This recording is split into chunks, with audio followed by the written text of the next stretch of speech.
Hi, Natasha here. In this video, I'm going to give you some simple tips on drawing up house rules. This is where we look at the kinds of things that need discussing, why it's a good idea to have a cleaning schedule in place, and tips on house meetings. The reason we're looking at this is because it's not uncommon for people to think that they don't need house rules, or to be put off by the idea. Maybe it's because they don't want to seem obsessive or controlling, or they think it's going to take the fun out of living independently. For some people, because they're moving in with friends, they think everything's going to be all right. Maybe it will, but maybe it won't. All too often, students wait for a concern or annoyance in the home to become a bigger issue before addressing it. At this point, it's often harder to talk about, emotions are high, and it's also harder to manage. Having ground rules in place at the start, before you need them, along with a cleaning schedule, means that everyone knows their responsibilities, what to expect, and how to behave. This then helps to minimise squabbling in the house, keeps friendships intact, and also keeps grout mould and unwanted critters away.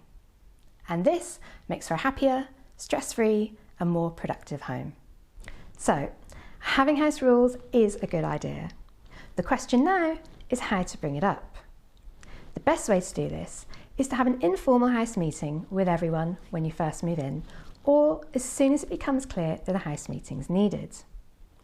Talking about things helps to prevent issues before they arise, so have a friendly and open conversation about what each person expects from living in a shared house.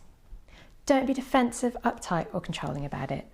Just explain that having some house rules would be good to help avoid conflict in the future and to make sure everyone's on the same page. If you feel you need to justify the conversation, just tell them about some housemate horror stories that you've heard. There are plenty online. And just let them know that you want everyone to live in a relaxed and happy home together. Find out everyone's definition of a clean home and how they expect household chores to be organised.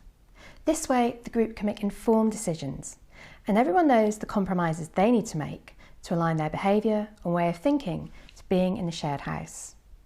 Who's a neat freak and who's super messy?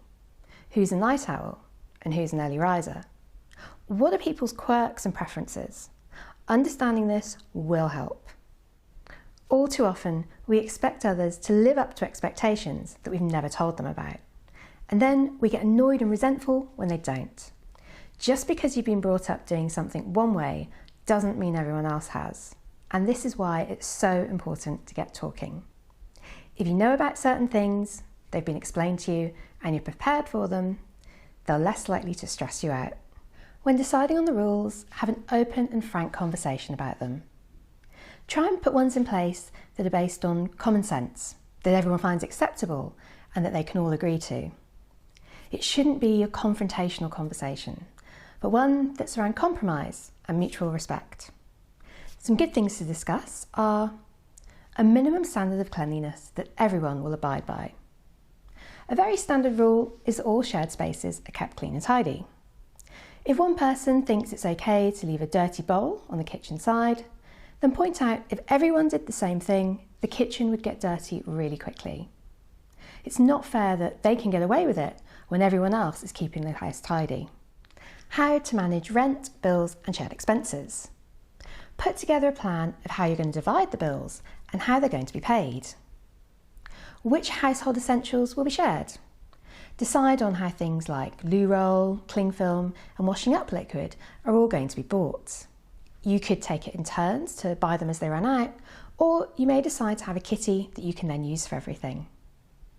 And guest rules. Are you going to use a calendar to keep track of who's staying and when? And are impromptu guests okay? I can't emphasise enough how important it is to discuss these things. Have a look at the Quiet Sphere PDF on household chores for a detailed list of chores and household essentials to consider. No one person is right. The rules should be reached together. If a consensus is impossible though, and you need to have a vote, make sure everyone's had a chance to ask any questions and to voice their opinions before voting. Once the rules have been decided on, type them up, print them off and put them somewhere for everyone to see, like the fridge or a kitchen notice board. If you want to make things a bit more fun, add some crazy photos or give them a funny title.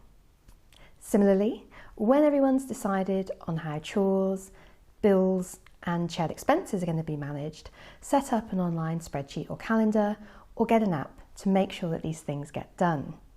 Google Drive and Google Calendar or the Wunderlist app are two good options, and these also send phone and email reminders. If you want an app just for managing bills, have a look at Splitwise. Or you may want to go down the traditional route and have a good old-fashioned notice board.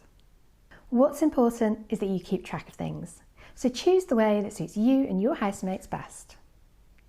If someone keeps breaking the rules or they're not doing their fair share, then hold a house meeting to find out if everyone still agrees on them. It may be that the majority think they need changing or even adding to. That said, once everything's in place, a great way to help to prevent house conflict and to make sure everyone's sticking to what they agreed to is to have a weekly house catch-up, no matter how informal. Not only do these organised meetings provide a great opportunity to discuss things before they escalate, but they're also good prep for weekly and daily stand-ups, which are common on projects at work. Use this time to discuss any bills that need to be paid, any chores that need doing, to bring up and resolve any issues that are causing concern or friction, to let housemates know of any guests that are coming over that week, and also to give everyone a heads up of any exams or assignment deadlines. If everyone can't be there, have someone send out a message or post an update on the tracker with the key points raised. That way, nobody misses out on what's been said and can question anything if necessary. Being able to hold and take part in meetings in this way is great practice for when you start work.